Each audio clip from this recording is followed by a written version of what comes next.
All right, let me look at my notes. I can tell you what it is. Can you remember your birthday, Barney? Yes, I do. All right, I'll give you a clue. September 25th, 1924. That's correct. Right. I got that. Okay, Barney was drafted in June of 1943 and assigned to the Navy. After basic training, he was trained as a diesel engine mechanic, and he was assigned to a gasoline tanker called the USS Nemasket, AOG-10. In November of 44, they were in the lagoon of Ulithi Atoll, and they had just been refueled by a bigger ship called the USS Missinagua? Missinagua. It's easy for you to say. No, it's not. It's not easy for anybody to say. Anyway, they had just been refueled by the larger ship, and they pulled away at his commander's request. A couple hours later, that ship was blown up by a Japanese suicide submarine, and I think they had 60-some people lost. So Barney was lucky to survive that just by happenstance. A couple of months later, his ship was offshore of Iwo Jima. They were stationed about 100 yards offshore to be able to refuel landing craft. He was able to see Marines being shuttled back and forth across to the beachhead. Waved at a few of them. Did any of them ever wave back? No, none of them waved back. Yeah. If anybody doesn't know, Iwo Jima was the largest marine operation in the entire Pacific, and I think the Marine Corps lost over 6,000 in that one battle. It was absolutely unbelievable. 6,200. 6,200, he says. I was a wag, so I got pretty close. He said that through binoculars, he was able to witness the American flag being raised on Mount Suribachi. And isn't that a mark of distinction?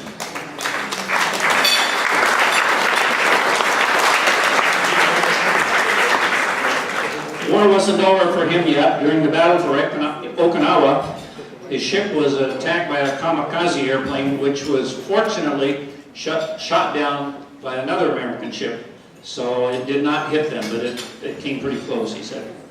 After the war, they were sent to Shanghai, China for observation duty. After about 5 months, he said, "I had enough, I want to go home." So he was discharged, sent back. And after all of his wartime experience, he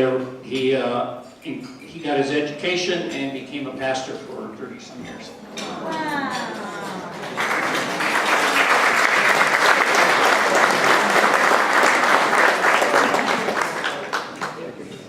So one of my pop-up traffic here was Leon Waldman. This was Barney's good friend.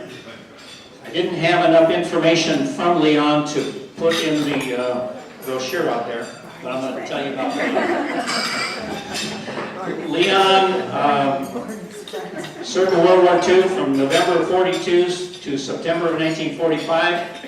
He was a aircraft mechanic and aerial gunner. He flew 50 combat missions over Europe, mostly southern France and northern Italy, from April to August of 1944.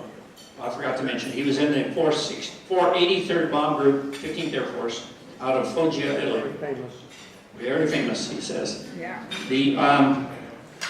I thought the cool thing is, he said after 50 missions, he was released and sent home. Shortly after he came home, they reduced the number to from 50 to 35. And you know, that kind of falls into the old saying about, you know, no good deed goes unpunished. So once you had your 50 missions, you didn't need them. The rest of them didn't need them. All right, continuing on. How about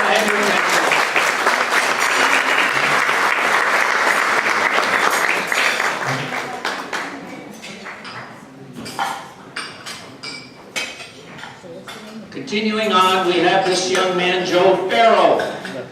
Joe.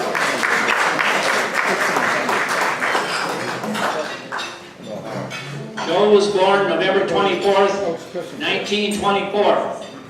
He was drafted at the age of 18, but his principal of his high school got him and several other guys deferred until he graduated from high school. So I guess just a couple of days right after he graduated from high school, he was drafted in the Army on July 7, 1943. He said he was initially trained as an anti-aircraft gunner, but they discontinued that program and he was sent into the infantry. Actually, that sucks. He was in a replacement unit.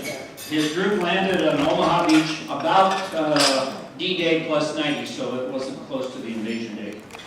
And they were sent by truck across France to the Metz area, where he was assigned to the 95th Infantry Division, which was part of General Patton's 3rd Army. He saw his first combat missions, assaulting Maginot Line. They held a defensive position on the Saar River during the Battle of the Bulge. They crossed the Rhine River on one of 2 intact bridges, and they had gotten as far east as Lippstadt, about 50 miles from Berlin, when the war ended in Europe, which was May 8th. His unit was one of 2 scheduled for Japan, but since the atomic bombs were dropped, that was canceled. He didn't have enough points to get released right away, discharged, so he spent another 6 months as a prison guard at Camp Carson in Colorado Springs, Colorado. And he was discharged in April of 46.